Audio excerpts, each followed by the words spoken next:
Il existe des histoires qui marquent parce qu'elles sont violentes. Et puis, il y a celles qui dérangent parce qu'elles semblent normales. Celle-ci commence comme beaucoup d'autres. Un couple, une vie ordinaire, une routine. Jusqu'au moment où tout bascule, sans cri, sans témoin, et sous les yeux de tout le monde. Bienvenue dans Angle Mort. Le 28 octobre 2017, Alexia Duval quitte son domicile pour aller courir.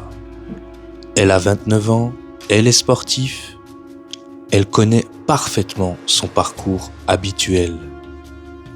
Selon les éléments rapportés par France Info et Le Monde, rien ce jour-là ne laissait présager un danger particulier. Mais les heures passent, Alexia ne rentre pas. Son mari, Jonathan Duval, finit par donner l'alerte. Une disparition inquiétante est signalée. Très vite, les recherches sont organisées. Habitants bénévoles, forces de l'ordre, la presse locale puis nationale se déplacent. Jonathan Duval est très présent. Il participe aux battues, s'exprime devant les caméras. Il apparaît inquiet et profondément affecté. À ce stade, c'est important de le rappeler. Aucun élément judiciaire ne le met en cause. Les médias comme BFM TV, France Télévisions relayent l'image d'un conjoint inquiet. L'opinion publique se mobilise. Le 30 octobre 2017, 2 jours après la disparition, Alexia Duval est retrouvée. Elle se trouve dans la forêt de Chaux, dans le Doubs. Selon les premières constatations médico-légales communiquées par le parquet, Alexia a perdu la vie dans des circonstances violentes. Et à partir de ce moment précis, l'affaire change de dimension. Les enquêteurs reprennent tout depuis le début, le trajet, les horaires, les communications, les déclarations. Selon les articles du Parisien et du Monde, des incohérences apparaissent progressivement.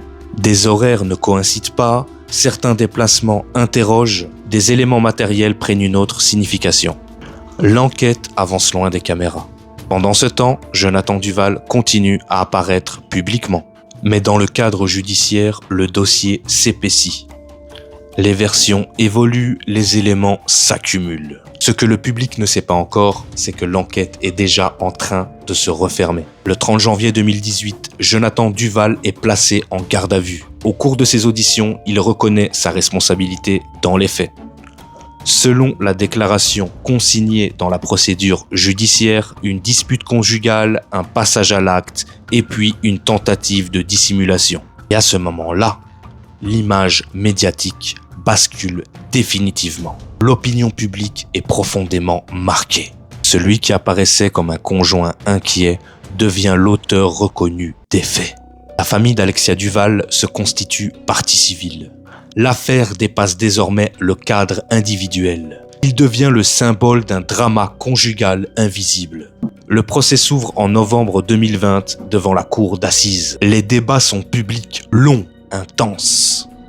Selon le compte-rendu de Le Monde et de France Télévisions, la cour retient la responsabilité pénale de Jonathan Duval, le caractère volontaire des faits, l'absence de préméditation. Chaque élément est examiné, chaque détail est confronté. Le 21 novembre 2020, la décision est rendue. Jonathan Duval est condamné à 25 ans de réclusion criminelle. La décision devient définitive. Les faits sont désormais établis par la justice. Cette histoire n'est pas seulement un drame familial, c'est l'histoire d'un danger invisible, d'un mensonge ordinaire et ce moment précis où tout le monde regarde, sauf là où il faut regarder. Merci à tous et à toutes d'avoir suivi cet épisode. À la prochaine pour de nouvelles aventures. À plus, c'était Angle Mort.